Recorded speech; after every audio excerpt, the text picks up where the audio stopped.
Hello, how's it going? Hello, nice Um, to do your show.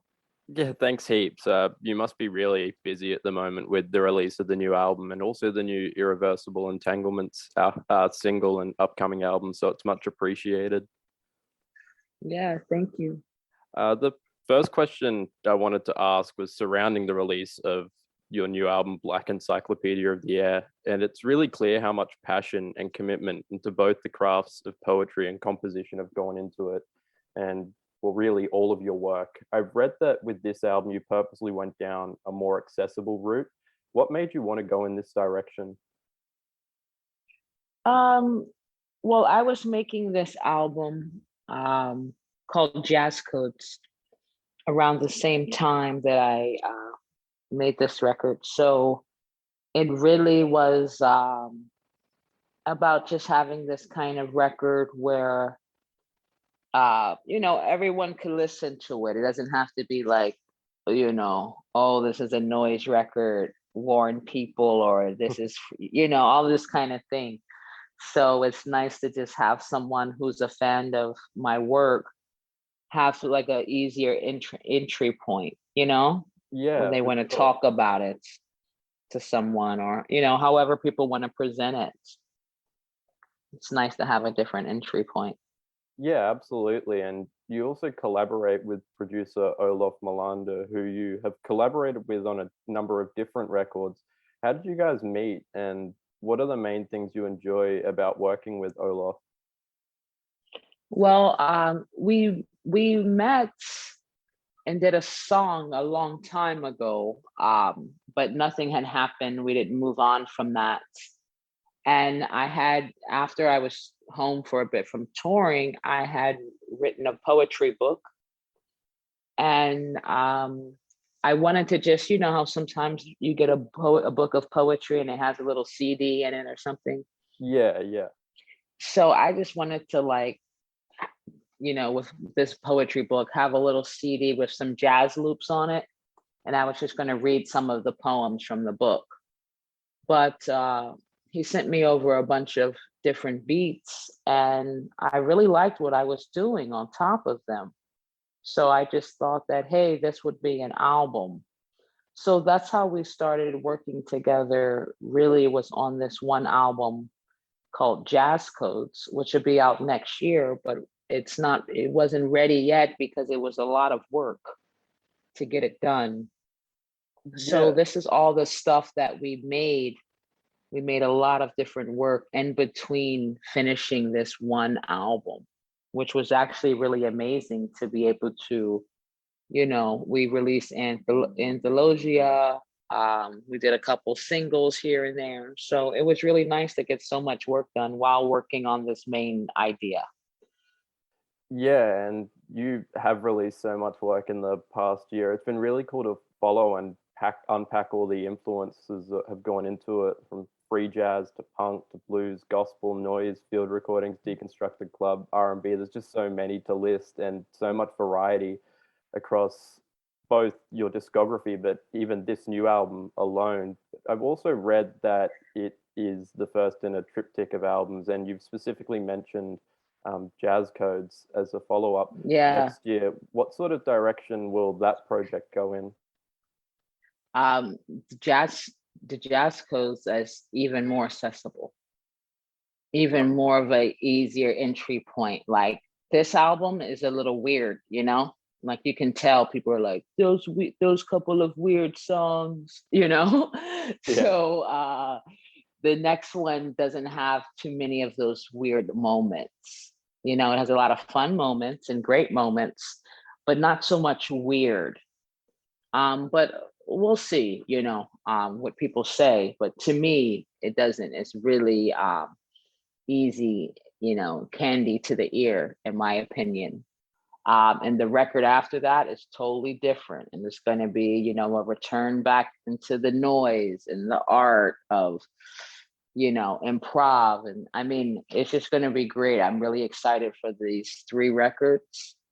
Um, but this one and Jazz Codes are similar. They have a similar vibe, but totally different. But the third one is absolutely different. So it's going to be a good ride. I wanted to talk a bit about Irreversible Entanglements, but also your multimedia production, Circuit City, which I was introduced to on Bandcamp last year. But I also understand that it was also your debut theatrical work back in 2019. Can you tell me a bit about the theatrical performance of Circuit City? Oh yeah, I guess what you just hear on the record is just the album, just the music part, you know. But it was really about these residents in this apartment building where they were building this machine, you know. So it was dialogue and set design, just like a play.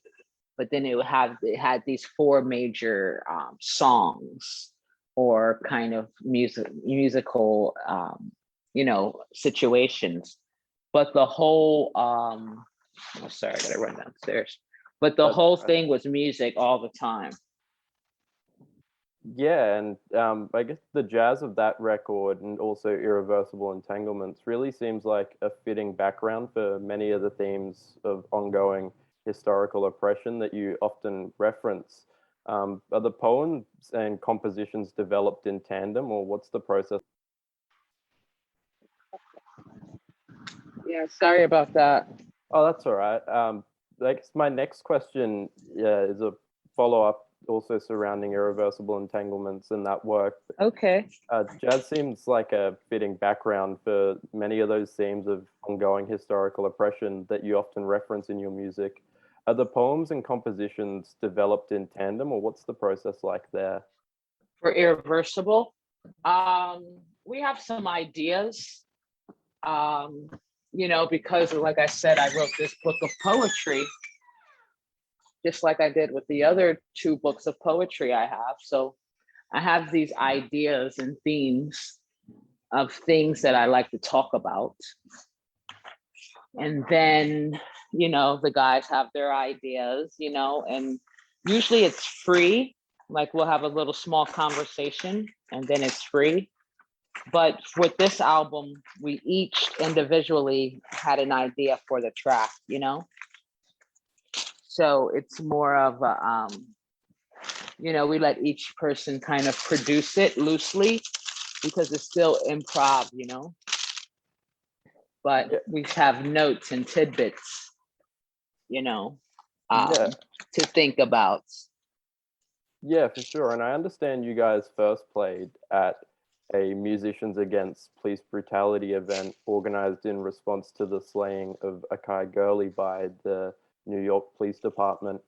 How does that shared social consciousness inform your discussion and direction for your music when you're the only one writing lyrics? Um, well, we're all writing lyrics. It's just you got to hear what's being played from the sound, you know. In the band, I'm looked at as just a horn player, you know.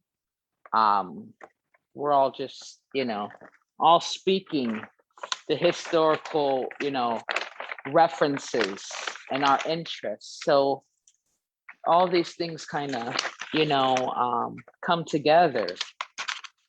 The love of the music, the history of the music, studying, you know, Yeah, all of that absolutely. is important to us. So it's always kind of, more like activation of the spirit vibe like that. Yeah, for sure. And I guess in testament to this, I read that your upcoming third Irreversible Entanglements album, Close the Gate, was recorded in one day, which just listening to the singles absolutely blows me away because the chemistry is so clear.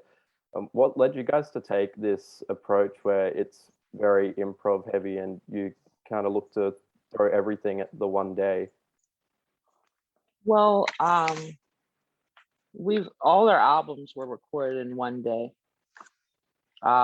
We don't really practice in that kind of way. That's just it's because of how we come together. That's our thing. Like it's improv. It's like it's a part of extension of our lives. It's not like something we're just doing to be cool, kind of thing.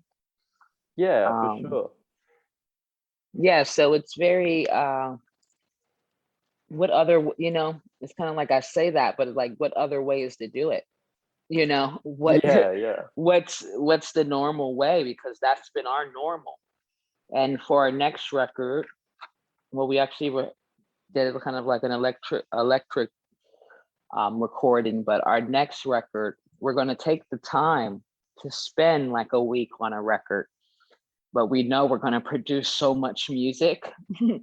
It's going to be just like, okay, well, maybe this is a 3-part album or something like that, because,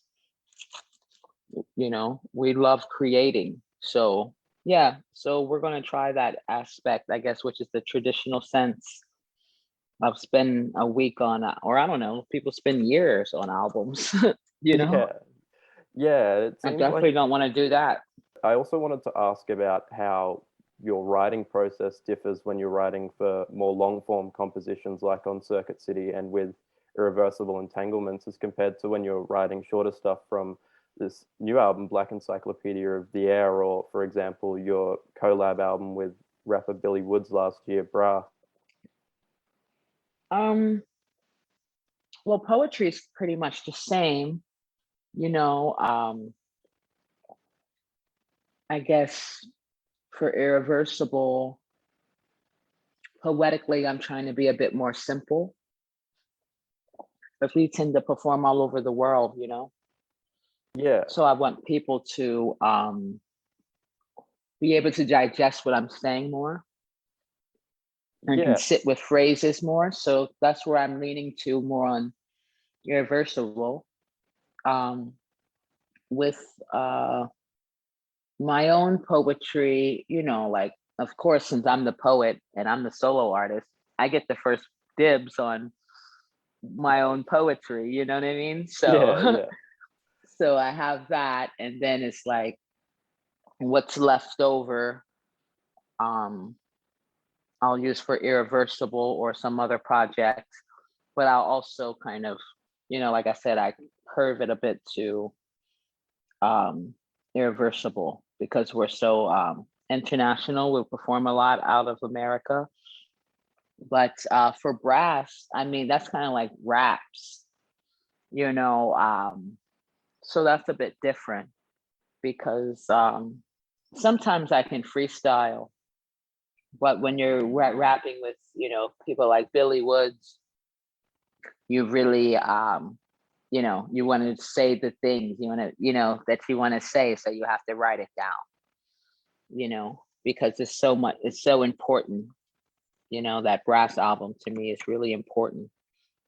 yeah. So, It's such a fantastic release. It really feels like with how impressive both your writing and Billy Woods' writing is that you're really both challenging each other to come up with like verses that really stick with you. So much of that album continues to stick with me today. How much influence do you take from the people you work with? um, it depends on, I mean, in that instance, um, influence to put the words on the paper, versus just freestyle it. I'm not saying I'm not a good freestyling. I think I'm pretty good, but it's definitely different than having it on paper. But I love whenever I'm able to be a producer, and my collaborative projects. I love that because sometimes I'm just a vocalist, sometimes I'm just this, everyone plays the role, but really having a chance in this to be a producer, bring people in, flip things around, I really enjoy that. Yeah, absolutely. And I also understand that you're really busy, so I just have one more question, but I thought it would be Okay. a great thing to discuss for a lot of people in Australia that might not be familiar with your music. But you're also one half of the literary and artistic collective Black Quantum Futurism, and I understand you apply its methodologies to your approach to music composition. Can you give us a bit of insight into the artistic philosophy of Black quantum futurism and how it informs your music and art? Well, I would say the easiest thing to do is like go to blackquantumfuturism.com to really get an idea of all the different things we do. But we speak a lot about temporality and time. We speak about how time is not linear and that we're connected, that we're traveling in a spiral or a circle per se. So yeah, and we've done some things in Melbourne and we've done some workshops there, and spoke with community. So we definitely like to continue the relationship, um, definitely, with Black Quantum Futurism and other indigenous groups there in Australia. Um, yeah, definitely.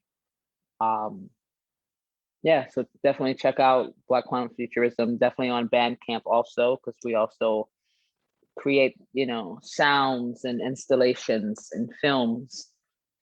And we used to facilitate a lot of workshops dealing with these everyday aspects of time and temporality. So yeah, thank you for asking.